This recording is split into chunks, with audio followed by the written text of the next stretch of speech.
Today, I'll be speaking with a financial specialist who's going to answer our financial questions. Let me briefly introduce her before I bring her on. Maria Renteria is the CEO and founder of Money Matters Now, a modern financial education and planning company dedicated to helping families, professionals, entrepreneurs, and business owners transform their financial well being through education, strategic planning, and personalized solutions. With a mission centered around helping people save more, make more, and keep more, Maria believes every individual deserves access to financial strategies traditionally reserved for those who simply know where to look. Maria's mission is to help people stop working so hard for money and start making their money work harder for them. Through education, strategy, and transparency, Maria wants every family and business owner to know they have options. Hi, Maria. Thank you for joining me today. You're welcome, Dr. Nafisa. It's truly a pleasure to be here. I'm glad that you're here because this is something that's very interesting to me. I do this thing called the Happiness Project, and every month, I've started it this year, but every month I have a different theme. And last month, I realized that I have a little bit of financial anxiety that I didn't really know was there. And so I made July for the theme, I made it to be talking about financial anxiety. And I thought, since I met you a couple of weeks ago, I thought you'd be a perfect person to talk to about this because it's a great theme to focus on, especially like in the summer. We focus on a lot on travel and we spend a lot of money, and that might trigger some people's anxiety. So I thought you'd be a good person to talk to. And I did a very brief bio about you. But I didn't mention that you used to be in fashion and beauty, but you moved into finance. So can you start with just letting us know what led you to transition, and then who do you currently serve? Well, first of all, I'm really excited to take this conversation from fear and anxiety to freedom. And I want to let you know, doctor, that you're not alone. Okay. and thank you for the introduction. And I feel like my story really matters simply because of the fact that I was in a very toxic industry for a very long time, and I was chasing things that had no real long-term value, no substance, no purpose, no passion, no drive. I was just doing things simply for money. And a lot of us get into that habit of doing things for money. And so when the pandemic hit, and beauty was not essential, I figured out that I also had nothing invested. I didn't know what a retirement plan was. I knew a little bit about credit. I knew how to make money because I was making six figures. However, I didn't have the right foundation, the knowledge, right? And we didn't have a lot of resources. So that alone causes a lot of fear and anxiety when transitioning identity, right? Going from one industry to the next. But I really saw the value in helping people financially prepare. And not only that, I lost my father to an accident on the job 2 years into my career. And boy, did that teach me so much about what you pour into, right? He worked 23 years for the same company, worked very long hours. And so that brought me to the quality of life, purpose, and freedom to be able to do things with your family, with your loved ones. And that's where I come from. That was a big shift for me, specifically to transition careers. However, I've actually been, because finance goes with everything, right? I've been able to implement what I know into beauty salons and the beauty industry. It never leaves me. As you could see, fashion is still a part of me. And I want to pour into the people or the industry that I came from. So that was just a little bit in a nutshell about what brought me to the financial industry. And the rest is history. Honestly, I'm not going anywhere. It seems like such an interesting transition, and I'm sorry to hear about your dad. That's very hard to, but it sounds like you learned a lot and you transformed that pain into something that serves you now currently, right? Yep, definitely. We lost all of his assets to probate, the new what, to laws, to market volatility, to things. So just imagine looking down after 23 years of working so hard for your family, right? And so, and he was 3 years away from retirement, by the way.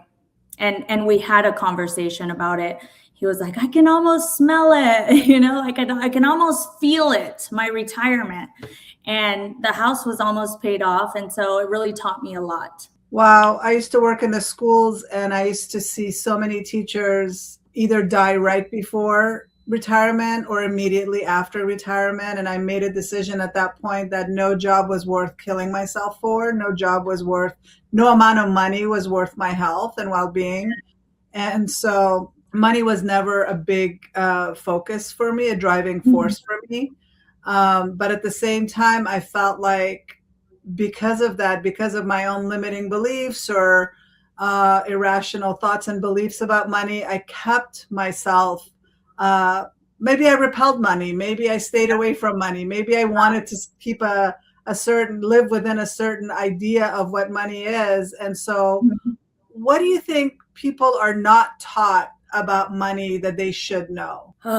This is a really big one because the foundation of money has nothing to do with money, actually. Surprise to everybody. The foundation of money has to do with awareness, with money trauma, with breakthroughs, having breakthroughs, discovering things about your past and your belief system, your blocks, like you mentioned. That all of that work has to do with having setting goals and serving your purpose and what drives you.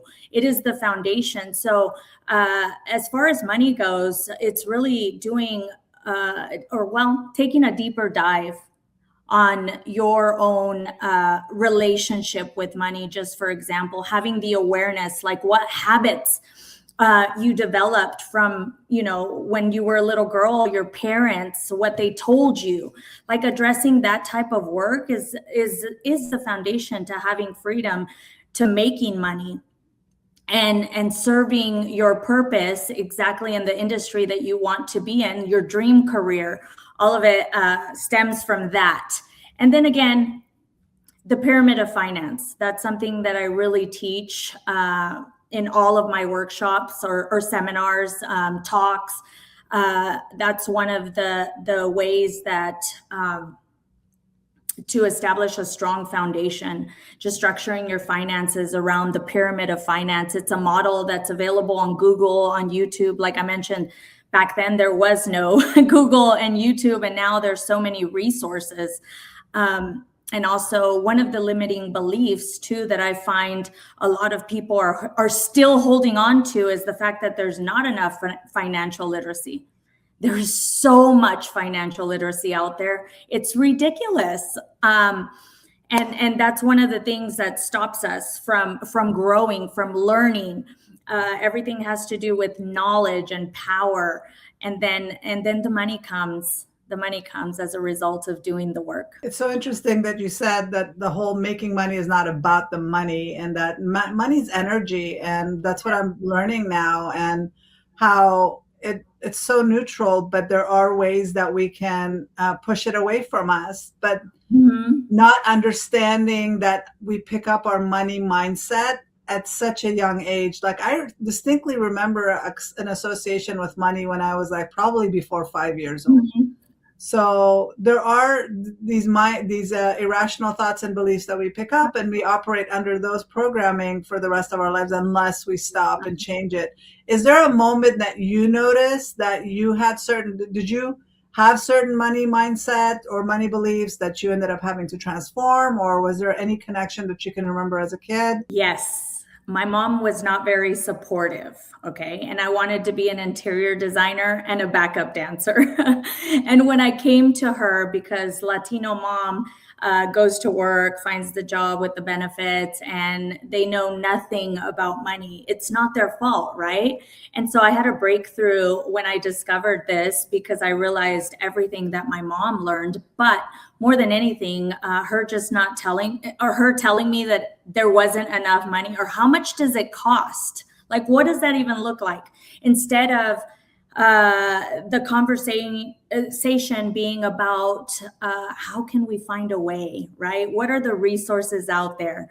OPM, other people's money. That's a big concept. We hear about it on social media, but what does that really mean? Like, there's no way why we can't support our children and then get them to where they want to go, because our children are also going to be taking care of us, right? And so that's just one example of a limiting, objective that I got from my parents that I took with me that I didn't realize was hindering.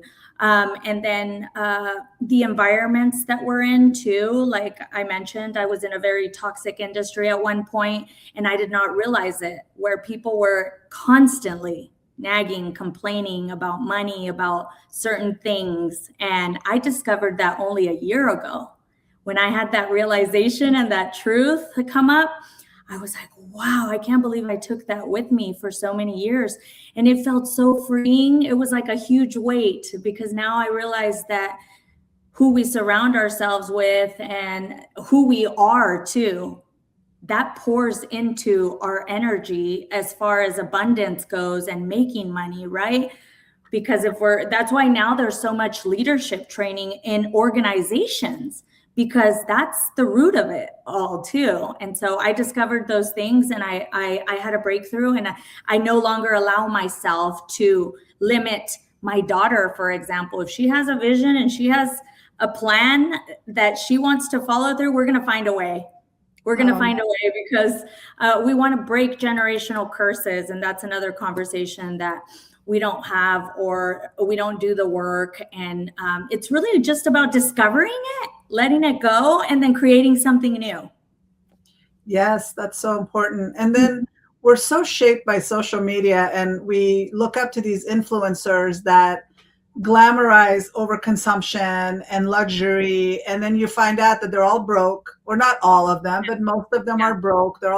You see a lot of them are quitting being an influencer because it can no longer sustain them. And but when you're a little kid and you're looking at that, you're like, that's the lifestyle I want, not realizing that these people probably never learned how to build a business, how to invest, how to save for retirement, it's just this immediate gratification. Are you noticing that yourself, especially coming from the beauty industry? It just seems like it ties in, right? I am so happy, Doctor, that you brought this up in today's conversation, because a lot of clients come to me, a lot of people come to me, and one of the things that I tell them is to stay off of social media. Stay off of social media. That is going to create fear and anxiety, and we don't even realize it. Some of those things on social media don't even apply to us. Retirement, as a matter of fact, that's what the Money Matters Now movement is about, to help people think outside the box, because some of the things that worked 20 years ago no longer work today. So if I have somebody come to me with, oh, give me a minimum death benefit, maximum cash value, IUL. Well, wait a minute. Does that apply to you? First of all, right? And we got to take a deeper look at things. And then there's outdated strategies as well too. And then keeping up with the what's the saying that they say? Keeping up with the Jonases. But yes, this is a very sensitive topic. I understand that we're moving really fast. This is another part of modern day strategies that I definitely encourage people to learn. However, don't look to social media to think that everything applies to you, and that those strategies and concepts that we promote apply to you and your family, your business as well too. Mm-hmm. Yeah.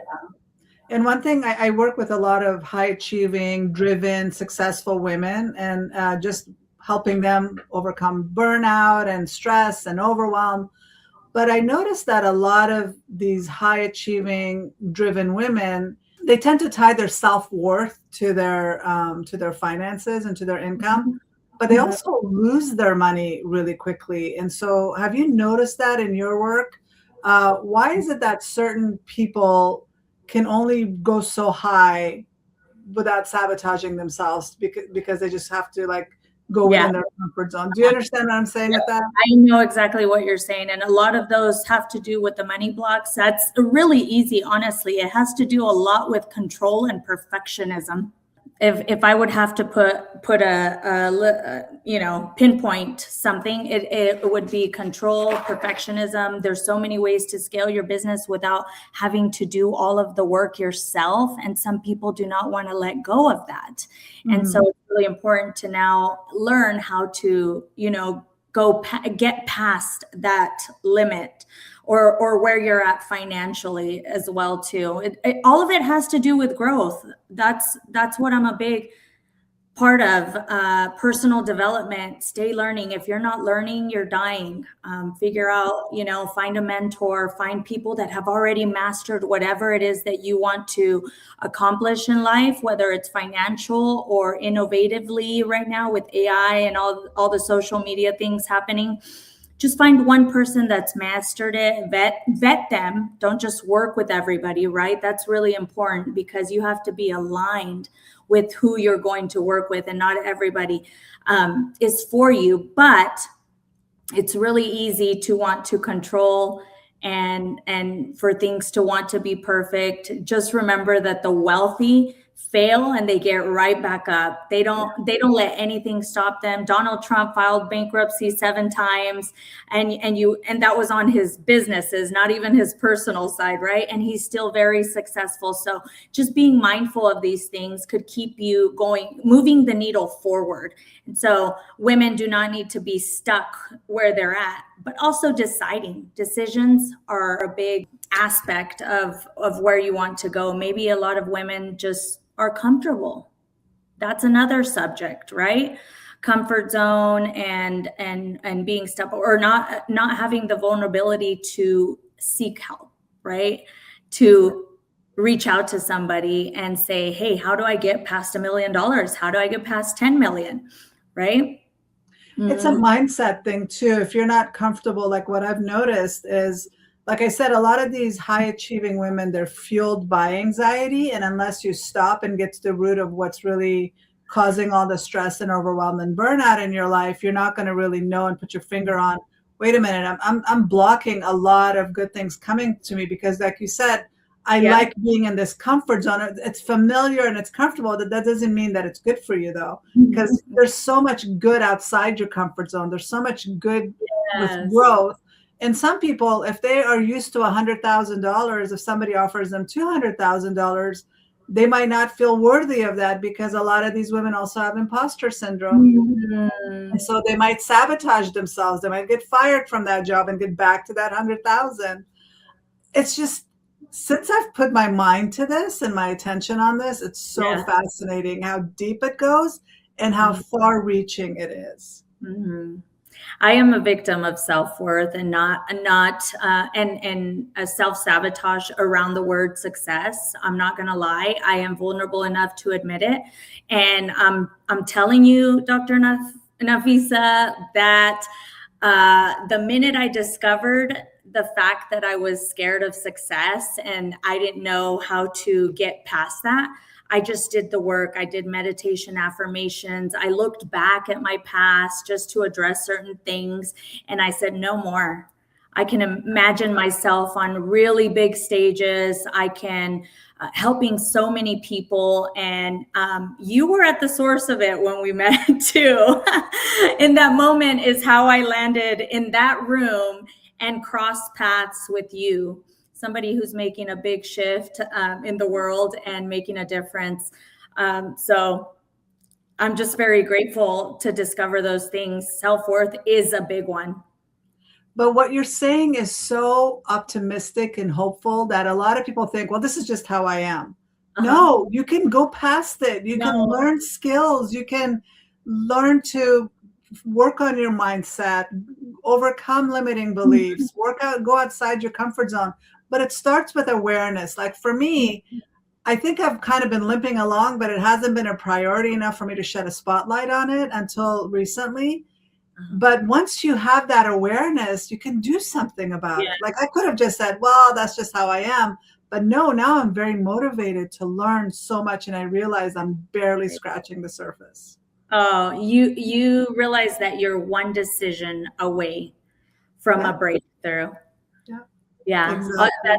that's all it takes. And really quick too, victimizing yourself. We don't even know we're doing it. Right. Instead of asking why, discover how that happened and let go, break through, and keep moving the needle forward. Just declare anything that you want to set your mind on, and look towards the future. Yeah. I'm not saying look back completely and beat yourself up and make yourself wrong for not doing. Do you think that I care that I transitioned careers and had to start over? Do you think that I care that my parents didn't support? No, they didn't know any better. So I'm not gonna victimize myself. Why? Because I made a decision to grow and glow. Yeah. So yeah, And victimizing yourself is a big one. it keeps you stuck, and it's not a true statement that you're a victim. It's like whatever happened happened, but that could have been a lesson. The fact that we can be willing to not Yes. judge ourselves, accept the fact that, okay, I'm lacking certain skills, I need to go pursue, find, like you said, vet the right people, find the right coaches, find the right guides to help me. There are classes you can take, there are books you can read, Mhm. but be willing to change and grow and give yourself that opportunity and fail forward. I mean, I think, like I said, I've been limping along, but I think what I've been doing is failing forward, constantly trying different things until I figure it out. And if you're not Yep. always going to be successful, Uh-huh. just keep doing it and not be afraid of failure. I say trust the process. Yeah, Yes. trust the process. It took me a minute to figure out the financial industry and how it worked. I got into it also very impulsively, and I didn't really think about what the industry was like. So I definitely want to advise people to do the research. I'm not saying take years to do the research either, because procrastination is a thing. But I knew that I was ready for a change. And it took me a minute, but however, I had to have all of the breakthroughs with money and certain things in my life to get to where I'm at now. Even having a team, that didn't just come, it came through trial and error. I had to become a leader versus micromanaging people. That was a big one. So trust the process, trust whatever you believe in, to that you're on the right path, and that will take a lot of fear and anxiety away. I love what you said, that you had to become first. Like, I was reflecting on this myself, and that we often pray for wealth or abundance or success or whatever, but it's like me praying to climb Mount Kilimanjaro. God's not going to just pick me up and put me on top of the mountain, right? That's not how my prayers are going to be answered. First, he's going to test me or put me on a training camp to Oh, prepare to do the hike. And that's what people don't like. They don't like the lessons that they have to learn, the person they have to become in order to receive the things that they're praying for. yeah. And the rest is history. It'll eventually come. God, the universe has a way of bringing you the right people and putting you in rooms, as long as you're transforming your past, your all of it, whatever it is, whatever area. I don't want to pinpoint, because everyone's situation is so much different than mine. But as an example, like, I had to decide that I wanted to surround myself by different people, and then learn certain things as well too. And I've always been that person that learns and grows. And that's what it takes. It's like, for me, 10, even 5 years ago or around COVID, if you would, I remember somebody telling me that, oh, you should go live on Facebook, you should, do a podcast, you should do X, Y, and Z. And I was like, no way. I have so much anxiety. There's no way I can put myself out there And like look that. at you And now. look at me now. I'm like speaking on stages. I'm putting myself in front of people. I have Oh, this podcast. And it's all because I've been willing to go outside my comfort zone and yeah. fail as I'm doing it. Fail Yeah. forward. Yes, yes. And honestly, you get pushed into certain situations. And then one of the things too that I really want to emphasize on is gratitude. When I see something big happening, like, right, like ending up in that 2-day mastermind, after that, I was like, Lord, I am so grateful. Thank you. Thank you for the connections I made today. Thank you for the process. Thank you for the journey. I may not be where I want to go, but um, I'm here, right? I landed in this room. I'm here with these people, and I'm just so filled with gratitude. If you transform just that part of your mindset, where every day you focus on the good things that happen, right? Not the bad stuff, then you can get.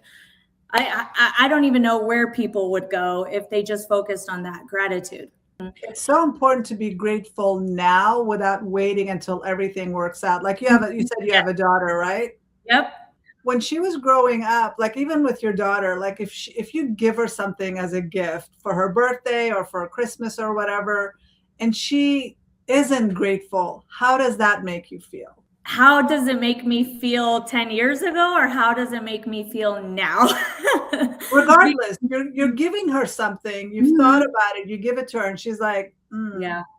I'll tell you how would why. that make you feel? Yeah, I'll tell you why I asked that, because I noticed myself reacting differently in today's day and age, right? Something that would have bothered me and I would have questioned and I would have just reacted from and got upset and mad about 10 years ago. I'm now observing things about myself. Where does that come from? Like, how can I focus on her and what makes her happy, right?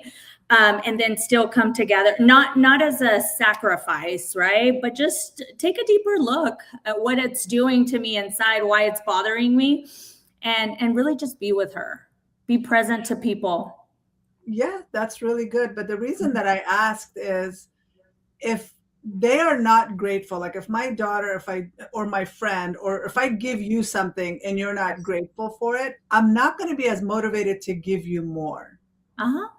Oh yeah. So this is where gratitude is so important. If you can Uh-huh. be grateful for the little things, like, I don't know, I think it was the movie The Secret or somewhere that I heard that if you even find a dime on the floor and you say, thank you for this money, Yeah. and be grateful for the dime, you might get a dollar next time. And Yeah. that's always stayed with me. Like, if you can be grateful for whatever you have right now, it might not be where you want it to be. Yeah. You are going to attract more because people, God, the universe, whatever you want to say, are more apt to give you more the more grateful you are because they see that you're so appreciative, right? Uh-huh. Uh-huh. And I know with your daughter, if she's like my daughter, when she was little, I used to go get her free Mhm. straws from the store and give it to her, and she'd get so Yeah. excited. So I wanted to give her more things because it was such a small Uh-huh. little thing that she would get excited about that I wanted to do more for her. And I think that's the way it is in life, and that's the way it is within our friend circle, within our family, and then just financially, I think. Yeah, figuring out what makes you happy and what makes others happy, and then just be grateful for those little things. Which is funny because my partner of 12 years, I used to give me gifts and I was not very grateful, and so that explains the fact that you brought it up right now made me realize I was there too at one point, and I realized years later that I was doing that. And so that's a perfect example of something I've already done, and I've been down that road, and I transformed too. I decided to be more grateful for the things I get, even if they're not something that I could benefit from. I'll find a way, like, but the gratitude aspect of it, and then you're making others feel grateful too for those things, those little gestures, right? But gratitude is a big one. Well, even in relationships, if you want to shape behavior, like Mhm. if your partner emptied the dishwasher without you asking, or put his dish in the sink without you asking, and you said, wow, thank you for doing that, they're more likely to do that in the future, right? So this gratitude, like it's such a word, it's such a buzzword that gets thrown around a lot, but people don't stop to think how it can affect every aspect of our lives. Just Yeah. watching the moon last night, or a couple of nights ago, I went outside at around 9 o'clock and saw this huge moon rising. I was like, Mm. oh wow, like wow. Just being in awe of it and being thankful to be able to witness that. that puts me in a different state of mind, and it releases different chemicals in my brain. It makes me feel grounded. And that goes so far as like where our mental health is, our sense Yep. of security and safety. And it just, the more healthy we are mentally, physically, and emotionally, the more open we are to see opportunities, right? Yep. So that also affects us. So I like that you mentioned the gratitude. I think it's a very important piece to focus on. I recommend a gratitude journal. Just focus 3 things. It only takes 2 minutes to be grateful for 3 different things that happen throughout the day. And then make one of those your relationship with money. Like if you found a penny, if you found a dollar, if you got, how about the fact that 90% of people are living paycheck to paycheck? Did you ever think that when you get paid, instead of paying bills right away, this is a breakthrough I had personally myself, right? That we could spend an hour with that paycheck in the bank, or that entire Friday, Tuesday, Wednesday, whatever payday looks like for you, right? Just really hold on to it instead of impulsively trying to go pay bills, or in survival mode. Like, take the time to manifest that duplicates in your account, and that you're grateful for it. Thank you for this paycheck today, right? Sometimes we suddenly get a little check in the mail or something, like something by surprise, and then just taking that little second to be grateful for the money and how we talk to it too, right? How we treat it. Leaving money all over the place, not realizing where you left it. Again, awareness. Yeah. I was recently reading this book by Ken Honda. Have you heard of it? It's called Happy Money. No, I'll add it to my books list. Yeah, I don't know where I got it from or how I had it. I just ended up reading it. And one of the things he says about it is to say arigato to the money that you get, and then arigato to the money you spend. And that basically means thank you. Thank you for receiving it. And then when you're paying a bill or paying somebody, arigato. And I was like, that's a really cute thing to say, because he's Japanese, and he started his business in Japan. Yep. And another thing he talks about with happy money is, how did you earn your money? Is it happy money? Did you earn it by making other people happy? Is this how they're paying you because they're saying thank you for the work that you did? They really appreciate what you did. Or did you strong arm somebody and steal it from them, right? Yeah. Obviously, that's not going to be happy money. That's bully money. But having happy money in your wallet is a really good thing to focus on. Oh, that really touched my heart right now. It's one of the things I'm learning from you today on this podcast that I could implement. There are so many different layers to money that it triggers for people. And that's why I think it's a really good topic to focus on this month. And for me personally, to work on whatever layers are there that I probably don't even know about right now. Maybe I need to go deeper, but I think it's a really good starting place. Yeah. Procrastination, action, learning, awareness, and so much more. Whatever that means to you, whoever's in the audience listening to us, just do it. Like Nike says, just do it. Just do the work, and I promise you, figure out where you're at, where you want to go, how to get you there faster, and find some mentors and people that could help you, whether it's spiritual or financial, actual financially planning.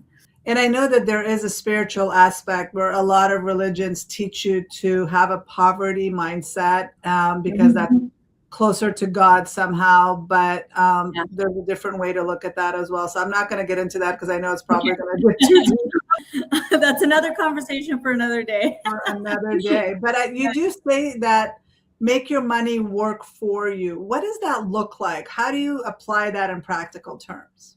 Okay, this is making sure that your money does not control you. Making money work for you means that we have it invested in places where it's generating interest, where you're not having to pay taxes, where you're not liable for your money. And that's just to name a few, okay?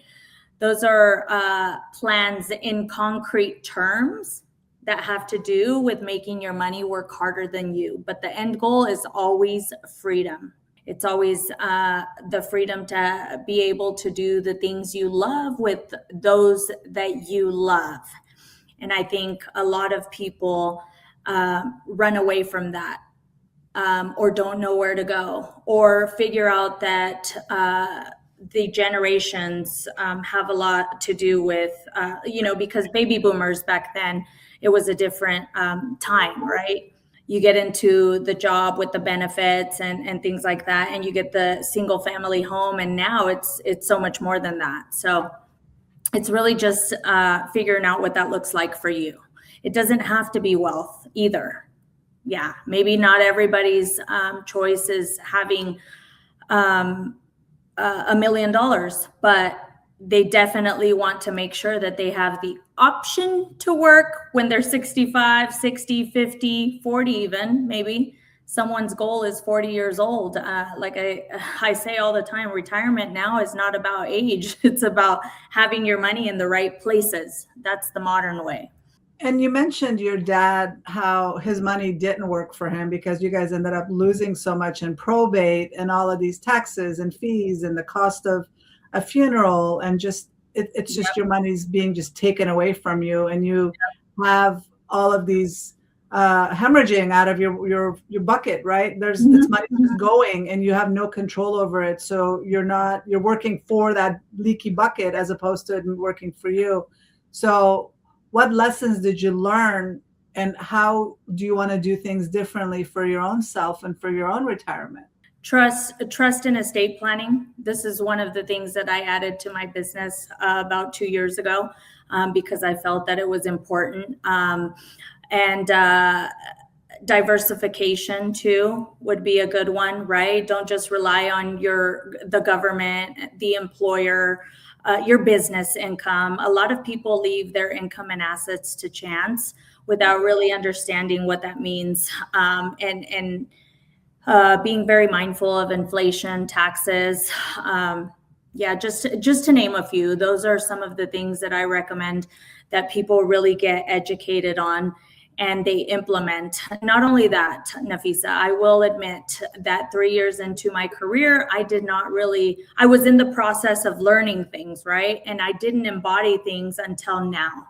I embody everything that I teach, okay? And there's a lot of financial advisors out there that come into the industry and leave after a few years. I'm not going anywhere. As a matter of fact, I just added a few other opportunities to my business, but more than anything, just learn and implement the things that you learn, and find somebody. And the trust and estate planning was a big deal for me and my family. And so I want to make sure that people get that done right away, learn why they need it too, and understand it. I think people aren't taught those things, and kids in school are learning algebra and calculus, but they're not learning finance. They're not learning how to balance a checkbook. They don't even know what a checkbook is. If you don't have a foundation, how are you? Like, I've learned by trial and error. I'm sure you learned by trial and error. It's not that our parents taught us these things. The one thing that my dad really taught us, which I am very grateful for and appreciative, is to live below my means. And it just reminds me of Warren Buffett. Like, the guy is a billionaire, but he doesn't have the need to show off by having fancy cars or a fancy house. He's lived in the same house forever. He's driving this old car. Like, I don't mind any of that. There's some people that luxury is a priority for them. But for me, the living below my means has helped me within my anxiety, but maybe that's going to change as I grow and as I change. But for a lot of people, they overextend themselves. They're in debt, they're stressed out, and that creates another snowball effect for their lives. People whose parents tell them to live within their means, right? That could also be the way you look at it. Okay, that could be a limiting belief itself. And that's blocking you from making well over 100,000, 200, whatever it is, right? Because we're supposed to live, it's almost like living comfortable, like, live within your means. Well, what is that? What if I do have aspirations to live, on a higher scale or deeper level, like way above my means? How to structuring yourself and your finances right? To get there. It's really about your dreams, your vision, like where you're at, where you want to go. Because like I said, I dreamt about being a backup dancer and an interior designer. And all of that had to do with lifestyle. I wanted to be on TV and things like that, you know? And my parents told me also live within my means. But I So think I see it differently because living within my means I'm not overextending my budget to the point of creating so much debt that I can't get out of it. And yeah, that's basically how I take it. And I'm very grateful for that because I never felt the need to overextend and show off to the point of yeah, creating bankruptcy or creating financial stress. It's being responsible with money, but that doesn't mean you keep the cap here. You can grow as much as you want, but just don't end up being the type of person that loses everything because you yep. illegally gambled it all away or just made poor financial decisions.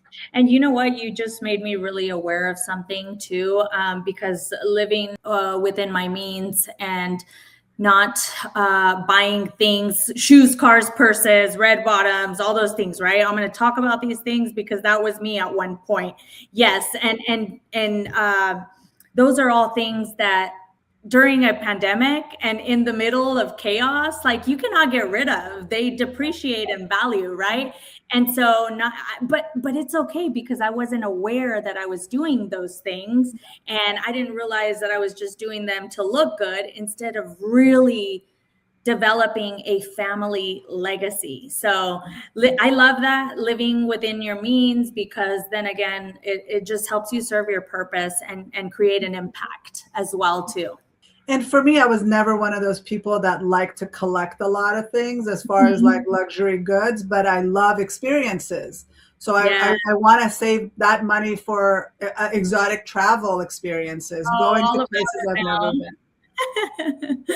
Yes, let's just live abundantly. No more fear, no more anxiety, doctor. And you know the rest. It just feels really good to know that people step out of their comfort zone. They're willing to do the work and learn and grow. And like you mentioned, COVID 2020 really showed us what matters, right? When like our physical freedom to travel about the country meant way more than any collection of goods that we had. Yep. Mm-hmm. Oh Yeah. boy, the pandemic was a blessing in disguise for me. I was ready for change. I got a very powerful license to help families. I got in the best shape of my life. Unfortunately, it wasn't the same for everybody else, but I can definitely share my story about resilience in that moment and what I was able to accomplish. Yeah, the Well, you pandemic. took a tragedy and you turned it into a wonderful transformation for yourself, and you just took control of the situation. And I think that's amazing. That's a great job. Yeah, and I've always been big on personal development, even before the pandemic, transformative work. As a matter of fact, that's a story for another day. But my mom took a course, came home, told me who my real father was, and that's how I developed International Women's Day and being very big on women having their own personal finances in order. And so when the pandemic came and the financial industry came to me, through my mother, it was just an amazing experience. I already had the skills and development. I had a lot of work that I had done, so I was ready for it. I was like, Lord, here it is, like just on a silver platter. And then I'm still making changes, Dr. Nafisa. It's a journey. Again, it goes back to you have to become the person before you end up attracting those experiences to you. And I think you captured that really beautifully. Yeah. Thank you. I appreciate you having me on, and I'm excited for what we're both going to create in this world, the impact we're going to make. Of course. Yeah. Before we let you go, can you let us know where people can find you and connect with you? Yeah, I am Your Amazing Agent on all social media platforms. That is Amazing Agent with a triple Z. However, info at moneymattersnow.net. Money Matters Now will launch probably at the end of 2026. And then shortly after that, our International Women's Day for 2027, which is a fashion show experience, but you can find the launch on all social media platforms as well using Money Matters Now. Thank you so much for sharing that and having this conversation with me. It was such a good topic to talk about and learn from you. So thank you for being here. You're amazing. Thank you. You're welcome, and thank you both.